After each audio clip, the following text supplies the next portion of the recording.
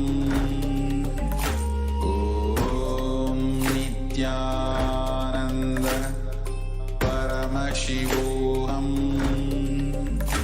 Om Nithyananda Paramashivoham. Om Nithyananda Paramashivoham. Om Nithyananda Paramashivoham. Om Nithyananda Paramashivoham. Om Nithyananda Paramashivoham. Om Nithyananda Paramashivoham. Om Nithyananda Paramashivoham. Om Nithyananda Paramashivoham. Om Nithyananda Paramashivoham. Om Nithyananda Paramashivoham. Om Nithyananda